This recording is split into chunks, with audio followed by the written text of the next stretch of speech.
సంస్థలు FTL పరిధిలో లేవు అంటూ హైకోర్టుకు రెండు అంటే రెవెన్యూ అండ్ ఇరిగేషన్ శాఖ సంయుక్తంగా రిపోర్ట్ ఇచ్చాయి. సో గత ప్రభుత్వ హయాంలో చెరువు కట్ట అభివృద్ధి జరిగిందని, ప్రస్తుతం FTL లో ఎలాంటి నిర్మాణాలు లేవని హైకోర్టుకు తెలిపింది.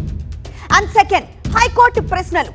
సల్కం చెరువు FTL నిర్ధారణ రెవెన్యూ ఇరిగేషన్ రిపోర్ట్ పై తెలంగాణ హైకోర్టు తీవ్ర అసంతృప్తి వ్యక్తం చేసింది. చెరువులో నిర్మాణాలు ఉన్నట్లు మ్యాప్లో చాలా స్పష్టంగా కనిపిస్తున్నాయని హైకోర్టు అభిప్రాయపడింది. అయినా FTL ఆక్రమణకు గురి కాలేదు అని ఎలా అంటారంటూ ప్రశ్నించింది. హైడ్రా సల్కం చెరువు విషయంలో ఏం చేసింది అని అడిగింది. అండ్ బండి సంజయ్ విమర్శలు ఒకసారి పరిశీలిద్దాం. ఫాతిమా కాలేజ్ చెరువులో లేదని నమ్మించే ప్రయత్నం చేస్తున్నారని ఆరోపించారు కేంద్ర మంత్రి బండి సంజయ్. ఓవైసీ కాలేజ్ హైడ్రాకు కనిపించడం లేదా అని ప్రశ్నించారు. చట్టం అందరికీ సమానంగా అమలు చేయాలని డిమాండ్ చేశారు. పేదల ఇళ్లపైకి బుల్డోజర్లు పంపుతున్న హైడ్రాకు సల్కం చెరువు ఆక్రమణ కల్పించడం లేదా అంటూ ఆగ్రహం వ్యక్తం చేశారు.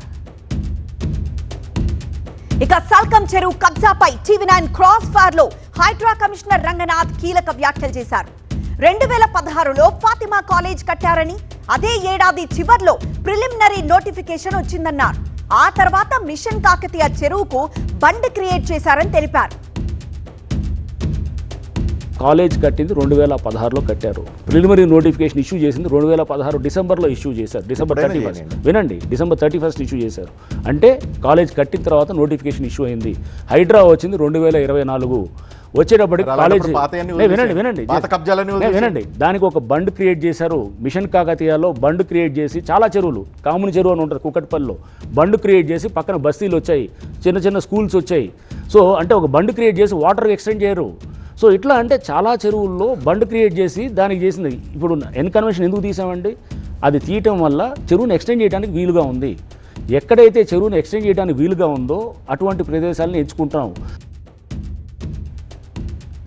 ఒకవైపు ఆక్రమణలు లేవని ప్రభుత్వం తరపు రిపోర్ట్ హైకోర్టుకు చేరింది. మ్యాపుల్లో స్పష్టంగా కనిపిస్తున్న ఆక్రమణ లేదని అధికారులు ఎలా చెప్తారని హైకోర్టు ప్రశ్నిస్తోంది. చట్టం అందరికీ సమానంగా ఉండాలని బండి సంజయ్ విమర్శిస్తున్నారు. మరి సల్కం చెరువు వ్యవహారంలో చివరికి ప్రభుత్వం ఏం చెప్పబోతోంది? హైకోర్టు డైరెక్షన్ ఎలా ఉండబోతోంది? హైడ్రా ఏవైనా చర్యలు తీసుకుంటుందా? ఈ ప్రశ్నలపైనే క్లారిటీ రావాల్సింది. మున్ముందు ఏం జరగబోతుందో చూడాలి.